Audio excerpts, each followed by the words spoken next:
আমরা লুকিয়ে লুকিয়ে কেন ইসলাম প্রচার করব? আমরা লুকিয়ে লুকিয়ে কেন গোপন গোপন ভাবে মুসলমান করব? আমরা মুসলমানের কাছে লুকিয়ে লুকিয়ে কেন যাব?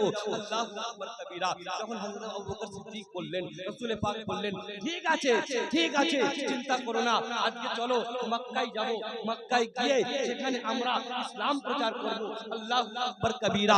আবু বকর সিদ্দিক রাদিয়াল্লাহু তাআলা আনহু রাসূল পাকের সঙ্গে সাহাবায়ে কেরামদের সঙ্গে 30 থেকে 35 জন সাহাবা ঈমান দেখেন, রাসূল পাকের সাথে সম্পর্ক দেখেন, রাসূল পাকের সাথে মহব্বত দেখেন, রাসূল পাকের সাথে রিশতা দেখেন, যে রিশতার কারণে ওনাকে আল্লাহ তাবারক ওয়া তাআলা এত সম্মান দান করেছিলেন। রাসূল পাক সাল্লাল্লাহু তাআলা আলাইহি ওয়াসাল্লাম যখন বললেন, এ আবু বকর চলো চলো আজকে যাওয়া হোক, মক্কাতে গিয়ে প্রচার করা হোক, মক্কার মধ্যে গিয়ে ইসলাম ফেলানো হোক, মক্কা কাফেরদেরকে দাওয়াত দেওয়া হোক। আল্লাহু আকবার কবীরা। রাসূল পাক সঙ্গে সাহাবায়ে কেরাম, রাসূল পাক সঙ্গে আবু বকর সিদ্দিক যাওয়া হলো।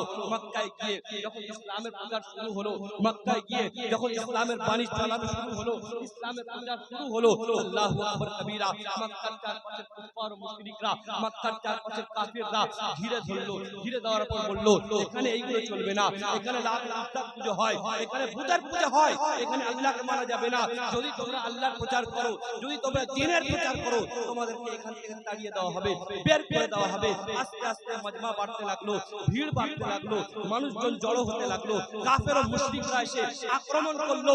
আক্রমণ করার পর রাসূল করিম সাল্লাল্লাহু তাআলা আলাইহি ওয়াসাল্লাম বসে রয়েছেন, সাহাবায়ে কেরাম বসে রয়েছেন, আবু বকর সিদ্দিক বসে রয়েছেন।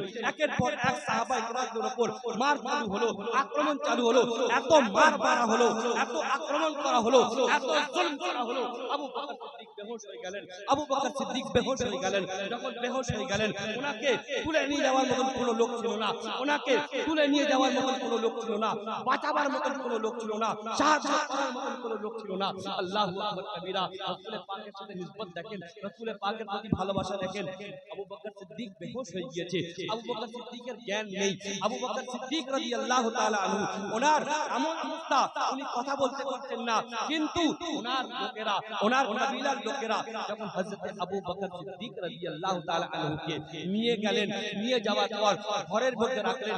একদিন হুঁশ আসে না, দুদিন হুঁশ আসে না, 3 দিনের মাথায় হযরত আবু বকর সিদ্দিক চোখ খুলেছেন, হালকা হালকা কথা বলছেন। সমস্ত লোক জড়ো রয়েছে, সবাই ভেবেছে আবু বকর মারা গিয়েছে, সবাই ভেবেছে আবু বকর শহীদ হয়ে গিয়েছে, সবাই ভেবেছে আবু বকর এই পৃথিবী ছেড়ে চলে গিয়েছে। কিন্তু আল্লাহু আকবার কবীরা, হযরত আবু বকর সিদ্দিক রাদিয়াল্লাহু তাআলা আনহু যখন উনি চোখ খুললেন, মুখ খুললেন, প্রথম বললেন কি, আমার মা মুস্তাফা কেমন? সুবহানাল্লাহ। এত মার সহ্য করলেন, এত বিপদ সহ্য করলেন, এত আক্রমণ সহ্য করার পর যখন চোখ খুললেন, তো কি দেখতে পাচ্ছেন? ওনার লোকেরা দাঁড়িয়ে রয়েছে, আশেপাশে মানুষ জমে রয়েছে, সবাই চিন্তা করছে আবু বকর যখন চোখ খুলবে হয়তো নিজের কথা বলবে, আবু বকর যখন চোখ খুলবে হয়তো নিজের ফ্যামিলির কথা বলবে, নিজের আলো আওলাদের কথা বলবে, নিজের বাড়ি ঘরের কথা বলবে। আল্লাহু আকবার কবীরা। কিন্তু যখন আবু বকর চোখ খুললেন এবং মুখ খুললেন, প্রথম বাণী উনি কি বললেন? আমার নবী মুস্তাফা কেমন? আমার নবী মুস্তাফা কেমন রয়েছে? ভাই, এই জন্য তো শায়ের বলেছে, জব জব বিকানা থা কোই পুছতা না থা, তুমনে খরিদ কর আকা अनमोल। হে সুবহানাল্লাহ সুবহানাল্লাহ। হাত দিয়ে আবু বকর সিদ্দিক ফিদা হয়ে গিয়েছে। আল্লাহু আকবার কবীরা। আশপাশের লোকেরা চিন্তা করছে, এ কেমন ব্যক্তি যার জন্য মার খেলো, যার জন্য এত ব্যথা সহ্য করলো, যার জন্য এত কষ্ট সহ্য করলো, তারই গুণগান করছে, তারই খবর নিচ্ছে, তার ব্যাপারেই জিজ্ঞাসা করছে। আল্লাহু আকবার কবীরা। যখন বারবার এটা বলছে, লোকরা পেরেশান হয়ে বলল, আরে তুমি মুহাম্মাদের নাম কেন নিচ্ছ, মুহাম্মাদের কথা কেন বলছো? তার জন্যই তো তোমার এই অবস্থা, তার জন্যই তো তোমার এই অবস্থা। না না, মুহাম্মাদের কথা বলো না, তুমি তোমার কথা বলো, তুমি তোমার ফ্যামিলির কথা বলো, তুমি তোমার এলাকার কথা বলো। আল্লাহু আকবার কবীরা। উনি বললেন কি, বলো জান দিয়েছি, প্রাণ দিয়েছি মুহাম্মদ মুস্তাফা আরবি। আজ এই জন্য এই পৃথিবী হযরত আবু বকর সিদ্দিক আমিরুল মুমিনিন, প্রথম খলিফা এত সহজ নয়। মানুষ, আমরা যে বিপদের মধ্যে রয়েছি, আমরা যে বারবার জলিল ও রুসওয়া হচ্ছি, আমরা যে বারবার আমাদের ইজ্জত আবরুর বারবার আক্রমণ করা হচ্ছে। আপনি ইমানদারির সাথে বলুন, আপনি মুসলমান, আপনার সাথে আমার নবীর সম্পর্ক। আমরা জলসা দিই, মজলিস দিই, বড় বড় মুকাররিনে কেরামদের ডাকি, তাও আমাদের এলাকা ঠিক হয় না, তাও আমাদের মসজিদ পুরো পূর্ণ হয় না, তাও আমরা নামাজি পড়াতে পারি না, তাও আমাদের এলাকার মধ্যে বরকত নেই। তার মানে বুঝতে হবে আমাদের সম্পর্ক রাসূলের পাকের সাথে কমজোর। ভাই, যাদের ঈমান, যাদের আকীদা, যাদের দিল, যাদের কলব রাসূলের পাকের প্রতি লাগাও দিয়ে থাকবে, সে সব সময় কামিয়াব হবে। বলবেন না সবাই সুবহানাল্লাহ? আপনারা বাংলা শুনছেন তো? অসুবিধা হচ্ছে না তো? দেখেন, বাংলা আপনারা হয়তো এখানে পছন্দ করেন না, কিন্তু মাহফিল, আমি জামিউতুল রাজাতে পড়াশোনা করি, সেই জামিউতুল রাজার মধ্যে আমার উস্তাদ রয়েছে মুফতি শাহজাদ, আমাদের শাইখুল হাদিস।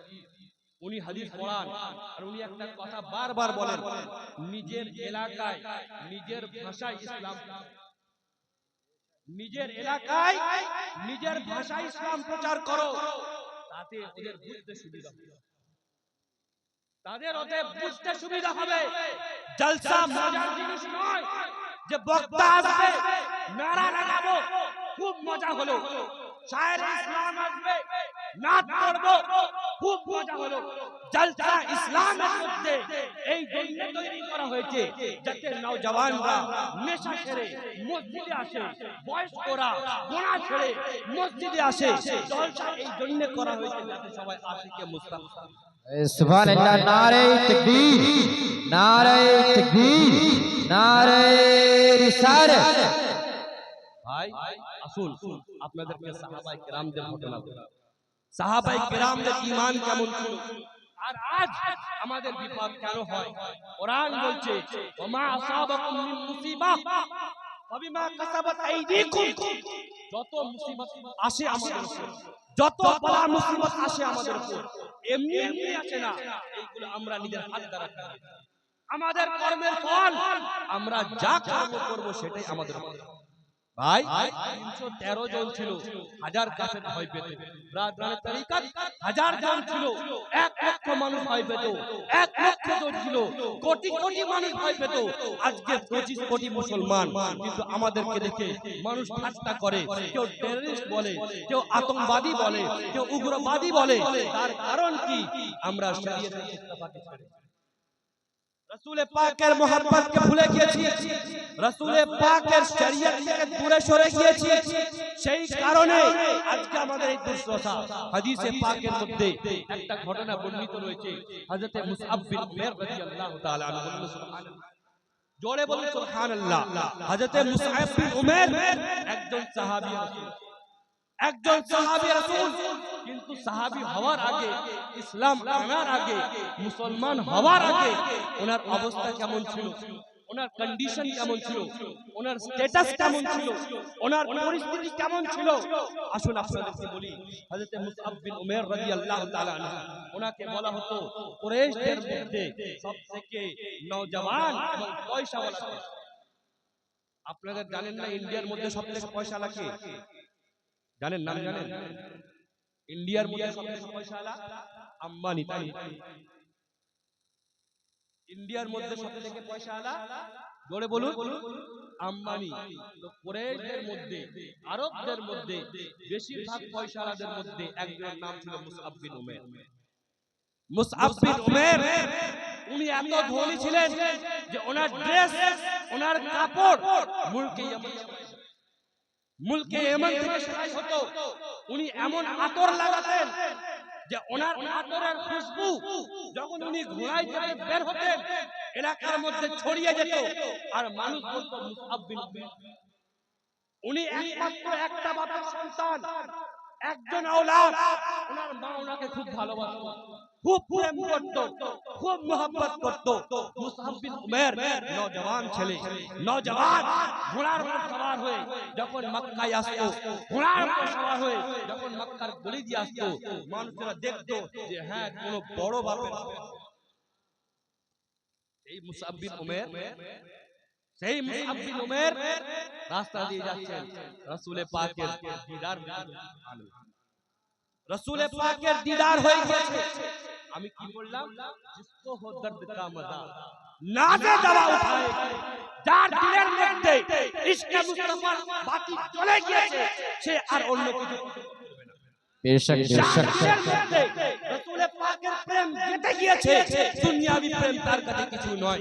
মুসআব বিন উমের যে কুরাইশের সরদার, যে নওজওয়ান, যে হ্যান্ডসাম বয়, যে দেখতে সুন্দর, যে ঘোড়ার উপর চললে মানুষ ফিদা হয়ে যেত, যে খুশবু লাগালে দূর থেকে শোনা যেত, যে মানুষ সব সময় আরামের জিন্দেগি কেটেছে, একটা কাপড় পরলে সেই কাপড় আর দ্বিতীয়বার পরতো না। মুসআব বিন উমের রাসূল পাকের যখন বাণী শুনলো, রাসূল পাকের যখন কথা শুনলো, রাসূল পাকের যখন পবিত্র মুখ দ্বারা কালামুল্লাহ শুনলো, সে ফিদা হয়ে গেল।